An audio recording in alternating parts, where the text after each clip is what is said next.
Quando o Filho do Altíssimo se fez carne em Belém, ele assumiu a humanidade de verdade. E a humanidade não é somente alguns quilos de carne que andam, mas é toda a vida dessa carne, todos os seus relacionamentos, todas as suas escolhas. Podemos dizer que o Verbo Eterno assumiu o humano, se fez humano. O Verbo Eterno, que se fez Jesus em Belém, assumiu toda a expressão de amor que nasce da carne humana e a santificou, a tornou canal do amor divino, a tornou divina. Durante a sua vida terrestre, quando Jesus amava e era amado, era o Filho de Deus que amava e recebia amor. Tato, olhar, ouvido, olhos, olfato, eram seus canais de amor.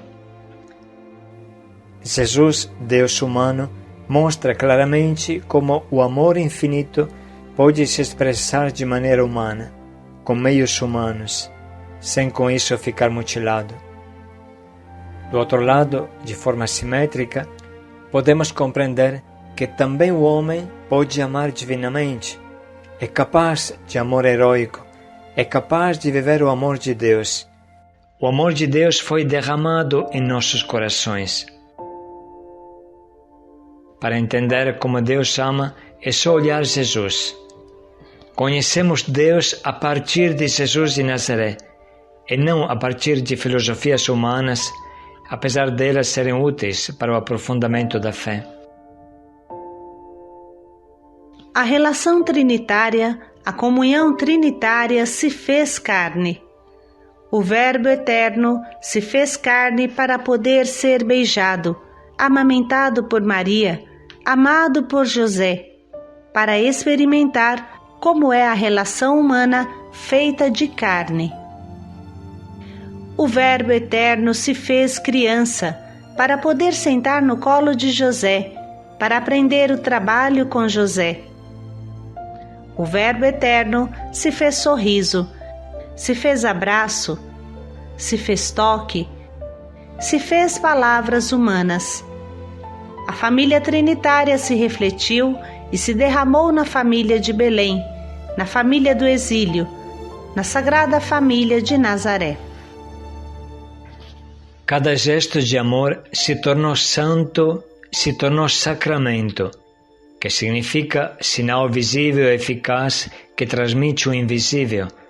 Se tornou sacramento do amor trinitário. Os padres da Igreja criaram um lema interessante: tudo que o Verbo assume em si, ele redime. O Verbo assumiu a natureza humana e essa foi redimida. Agora devemos nos dar conta de que os nossos gestos de afeto fazem parte de maneira especial desta natureza.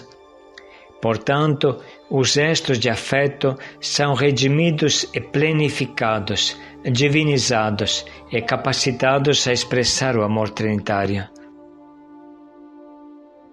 Por isso, não se pode adulterar um gesto de amor. Não se pode fazer o amor fora do amor, por dinheiro ou por qualquer outra coisa. Jesus assumiu de verdade todos os gestos de afeto e os capacitou a serem gestos de amor divino. Por isso não somos mais escravos da impureza e podemos viver a santa castidade que nos enche de felicidade. Os gestos afetivos que exprimem o amor humano são assumidos, redimidos, divinizados e capacitados a expressar o amor trinitário. Dessa forma, podemos chegar ao que São João Paulo II chamava significado esponsal do corpo. Vamos pensar, por exemplo, ao convite do austero São Paulo: saudai-vos uns aos outros com beijo santo. Esse tipo de saudação, que consistia em beijar a face do irmão, seja do mesmo sexo, seja do sexo oposto, define a carinhosidade que existia entre os primeiros cristãos. Isso era um reflexo da carinhosidade típica do povo judeu, Jesus, por exemplo, se surpreende por não receber essa saudação e entende que sua falta define uma grave falta de amor. Assim ele diz na casa do fariseu que não o reconhecia como Senhor e Salvador: não me deste o beijo de saudação, mas esta mulher pecadora, desde que entrou, não tem cessado de me beijar os pés. Repetimos, esse costume faz parte da cultura hebraica. No Novo Testamento, isso é retomado com força. Expressão maravilhosa do amor de Deus é o beijo do pai do filho pródigo. Estava ainda longe quando o seu pai o viu e, movido de compaixão, correu-lhe ao encontro, lançou-se ao seu pescoço e o beijou. Aqui temos um exemplo claro, escolhido pelo próprio Jesus para manifestar o amor de Deus. Os gestos de afeto humano revelam as entranhas de misericórdia de Deus. Os gestos humanos adquirem um significado sacramental, revelam e transmitem o amor. Jesus acredita tanto no toque que não tem medo nem de tocar no leproso. Jesus estendeu a mão, tocou e disse: eu quero ser curado. No mesmo instante, a lepra desapareceu. Em determinados momentos, o toque de Jesus nos deixa boquiabertos. Ora, apresentaram-lhe um surdo-mudo, rogando-lhe que lhe impusesse a mão. Jesus tomou a parte dentre o povo, pôs-lhe os dedos nos ouvidos e tocou-lhe a língua com a saliva. Levantou os olhos ao céu, deu um suspiro e disse-lhe: Éfeta, que quer dizer abre-te. O povo precisa tocar em Jesus. A fé passa pelo toque. Todo o povo procurava tocá-lo, pois saía dele uma força que os curava a todos.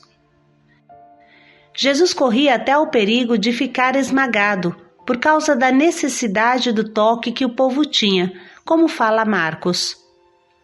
Curou a muitos, de modo que todos os que padeciam de algum mal se lançavam sobre ele para o tocar. Bem entendemos o que fala São João na abertura de sua primeira carta. O que era desde o princípio, o que temos ouvido, o que temos visto com os nossos olhos, o que temos contemplado e as nossas mãos têm tocado do Verbo da vida, o que vimos e ouvimos, nós vos anunciamos. Repetimos, Jesus era tão concreto, humano, tocável, que era difícil pensar que fosse Deus. Ele tocava e se fazia tocar, e não queria ser visto como um fantasma. O toque fala mais do que 1000 palavras e chega até a escandalizar, como no caso impressionante da prostituta que lava os pés de Jesus com suas lágrimas e enxuga com seus cabelos. O carinho de Jesus, expressão do seu amor divino, transparecia claramente na sua atitude com as crianças. Deixai as crianças virem a mim, e abraçava as crianças e, impondo as mãos sobre elas, as abençoava. Enfim, sempre na Santa Ceia, encontramos um episódio que sintetiza todos os gestos de Jesus. João estava à mesa reclinado ao lado de Jesus. Na verdade, a palavra usada é muito forte, porque indica o seio, o colo, e, portanto, a tradução literal seria: o discípulo que Jesus amava estava reclinado no colo de Jesus ou estava dentro do seio de Jesus.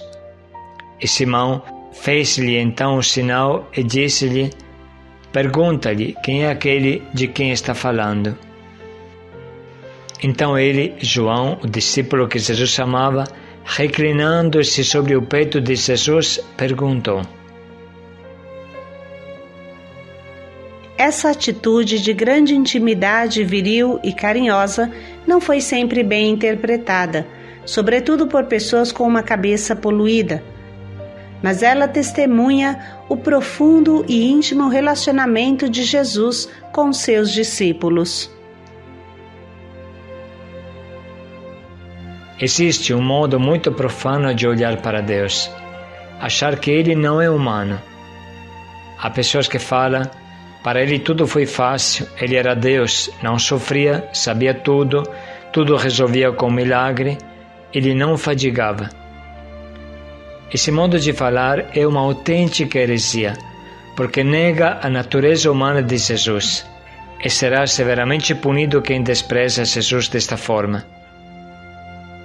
São João diz: todo espírito que confessa que Jesus Cristo veio na carne é de Deus, e todo espírito que não confessa Jesus vindo na carne não é de Deus. É o espírito do anticristo. E bem sabemos qual é o lugar do anticristo. Todo cristão precisa se dar conta com clareza que não existe Deus desencarnado, não existe Deus fantasma, existe somente o Deus de Jesus Cristo.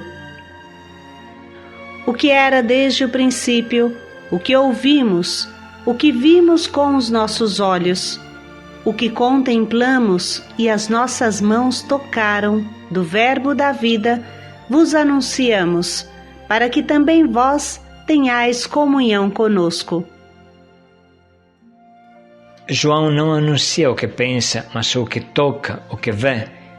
Se afastar da carne significa se afastar do Deus verdadeiro. Jesus traduz Deus na carne, o torna acessível aos nossos olhos carnais, aos nossos sentidos. Olhando para Ele, entendemos quem Deus é. Jesus se comove até as entranhas, chora junto com Maria e Marta pela morte do irmão Lázaro, apesar de saber bem que o ressuscitaria naquele momento.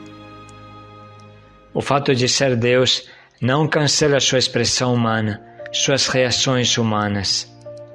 Aliás, é exatamente esta comoção que nos revela o coração de Deus, os costumes da Santíssima Trindade. Essa comoção visceral não é um teatro, mas uma experiência real que manifesta o coração do Deus verdadeiro. Desde o Antigo Testamento, Deus assim é revelado. Como poderia te abandonar, Efraim? Meu coração se contorce dentro de mim, minhas entranhas se comovem. Estamos bem longe do motor imóvel e impassível de Aristóteles. Assim como Jesus está longe de todos os que o pintam como um ser angelical, etéreo, que voa em cima da cabeça dos homens. Jesus, pelo contrário, é Deus que mama, chora, precisa ser lavado, trocado. É Deus que aprende a andar, falar como toda criança, errando as palavras. Nele a carne se torna santa. Todas essas experiências da frágil carne se tornam santas. Tudo é divino, tudo ele assumiu e reconduziu em Deus.